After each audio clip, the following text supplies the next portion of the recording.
Greece's wildfires invaded the royal cemetery near Tatoi Palace, where members of the Greek royal family, including relatives of late Prince Philip, have been laid to rest. The wildfires that have been ravaging the Mediterranean country entered yesterday evening the royal park and cemetery near the royal palace, once the summer retreat of the Greek sovereign. The Friends of Tatoi Association described the situation as extremely critical, as reported by historian and journalist Oscar Anmoan. The senior correspondent at Royal Central wrote on Twitter yesterday evening, Tatoi Palace is now threatened by fires. Greek media reports that the fire now has invaded the interior of the royal park, the royal cemetery. According to the president of the Association of Friends of Tatoi, the situation is extremely critical. The damage suffered by the cemetery is not yet known. Greek media reported large parts of the royal park surrounding the palace have been completely devastated by the fire. Firefighters were deployed yesterday to the garden of Tatoi Palace and fought the advancing threat for hours. In the early hours of this morning, the wind changed and the fire began to move away from Tatoi Palace. At the moment, firefighters believe the historic residence is no longer in immediate danger. This positive development came after, on August 4, the Greek Minister of Culture traveled to the palace with Prince Nikolaos, the third child of the last king and queen of Greece, to see firsthand how quick the forest fire was traveling towards the historic residence. On August 5, the Culture Ministry ordered to evacuate the items from the royal collection and documents from the Palace of Tatoi for safety. Tatoi Cemetery is a private cemetery located on the south end of the royal estate and hosts the graves of 20 members of the Greek royal family. Among the royals buried there are the parents of the last Greek king, Constantine II. King Paul I, who reigned between 1947 and 1964, and his wife Queen Frederica of Hanover. The late king was the first cousin of Prince Philip, born in Greece in 1921. Despite being born on the Greek island of Corfu and having received the title of Prince of Greece and Denmark at birth, Prince Philip only lived in the country for a few months before his family was exiled after King Constantine I was forced to abdicate in 1922. Nevertheless, the late Duke remembered his ties with Greece throughout his life and invited King Paul to his wedding with then Princess Elizabeth in November 1947. However, the Greek monarch was too ill to travel across Europe at the time and was represented at Westminster Abbey by his wife Queen Frederica. Paul's wife herself had links with the British royal family as she was a descendant of Queen Victoria. The wildfires have been devastating Greece and neighboring Turkey for days. This morning, thousands of people fled their homes on the outskirts of Athens and hundreds more were evacuated by boat from the nearby island of Evia. People living in the city of Athens have been told to remain indoor to shield themselves from the toxic fumes sent over the capital by strong winds and explosions of high-voltage power lines. At least 9 people have been taken to hospital with varying degrees of injuries, including 2 volunteer firefighters, according to local health officials. Prime Minister Kyriakos Mitsotakis said emergency services faced a difficult night with westerly winds set to strengthen. In a special television address, he urged people to comply with evacuation orders and avoid unnecessary travel. He said, "We are dealing with unprecedented conditions as many days of heatwave have turned the whole country into a powder keg." Prince Harry has been reduced to a lame duck inside the brand Sussex as Meghan Markle gets on with the serious business. Prince Harry has been reduced to a lame duck inside the couple's brand Sussex, according to experts. Harry recently appeared at the end of his wife Meghan Markle's 40th birthday video, where the Duchess announced Back to Work initiative for women. The 40x40 scheme aims to match Meghan's celebrity friends, including Hillary Clinton, with women left unemployed through the pandemic by setting up paired 40-minute chats. In the background, Harry makes a cameo appearance in the blooper reel included at the end of the clip. The Duke can be seen juggling in the garden, which can be seen through the window in the background, as he tries to distract his wife. Rebecca English, the Daily Mail's royal correspondent, told Mail Plus Palace Confidential that Harry comes across as a lame duck in the video. She said, "You have a moment at the end, with a series of bloopers, where you can see Harry trying to put Meghan off by juggling at the window." The royal expert continued, "It is actually quite sweet and funny, but it does make him like a little bit of a lame duck. He is mucking around while his wife is going about this serious business." Daily Mail diary editor Richard Eden added, "It is always Harry.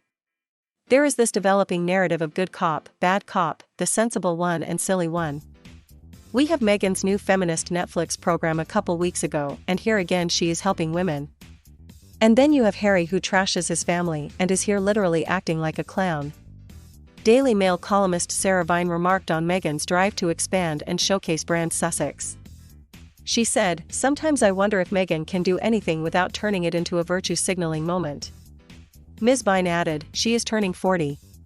Can't she just have a glass of champagne and some mates around?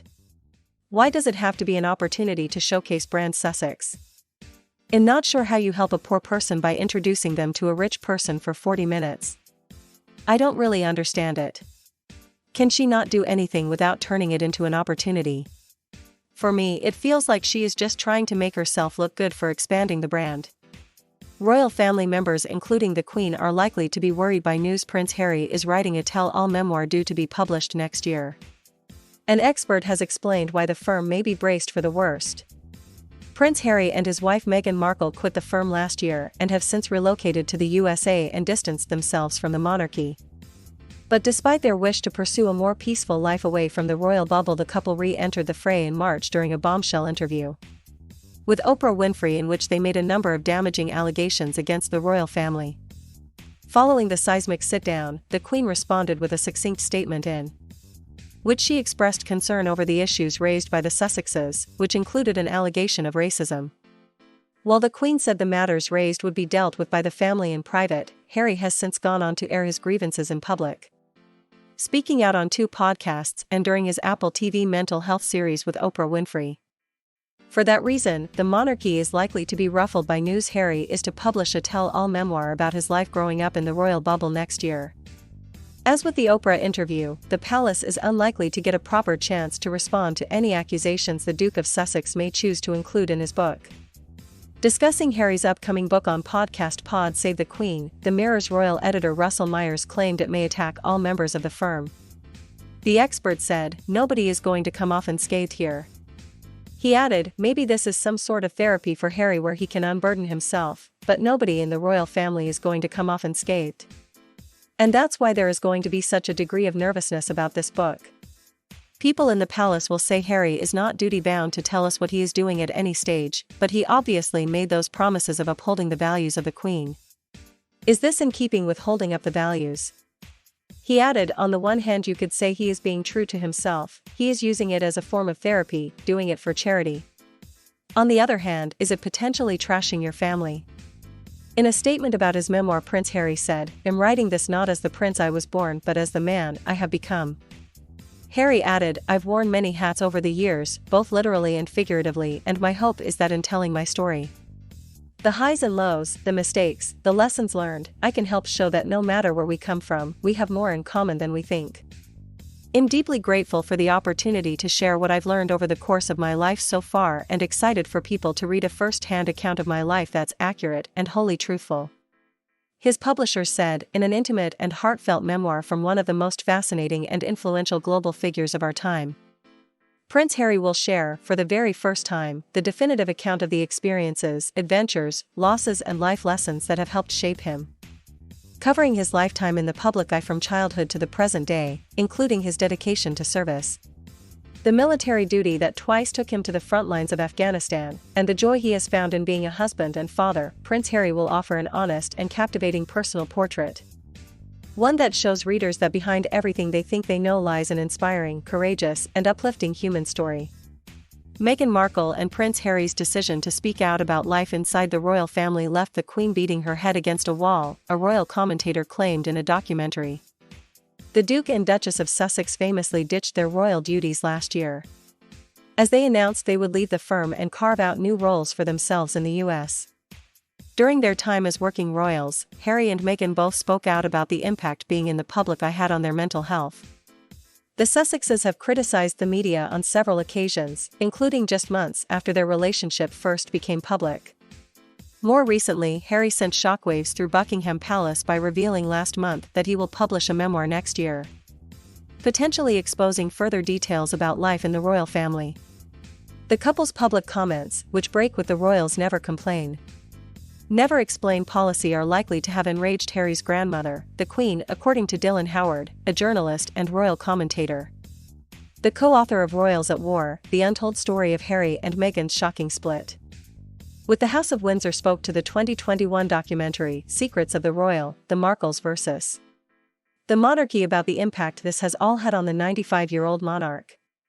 He said over time that turned into a stance against what was perceived to be royal norms. Not speaking out, not seeking publicity, not challenging the press. And as much as the Queen tried her hardest to ingratiate Meghan, who she liked, into the family, it was like beating her head against the wall.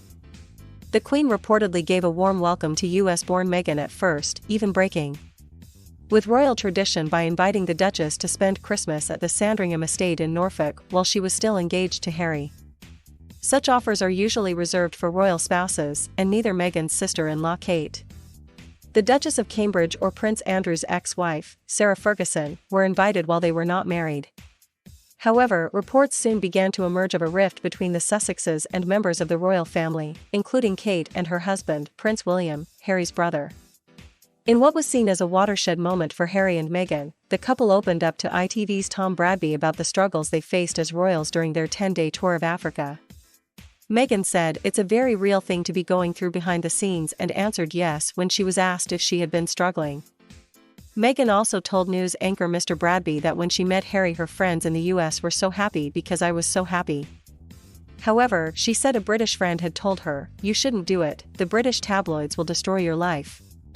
The tour was also notable for Harry's attack on the tabloid media, in what was an unprecedented move for a senior royal. The Duke released a statement after it emerged that Meghan would sue the Mail on Sunday for publishing extracts of a private letter she wrote to her father. Harry likened some of the media's treatment of Meghan to his mother, Princess Diana, who died in a car crash in Paris after being chased by photographers. He said, "Though this action may not be the safe one, it is the right one. Because my deepest fear is history repeating itself. I've seen what happens when someone I love is commoditized to the point that they are no longer treated or seen as a real person. I lost my mother and now I watch my wife falling victim to the same powerful forces."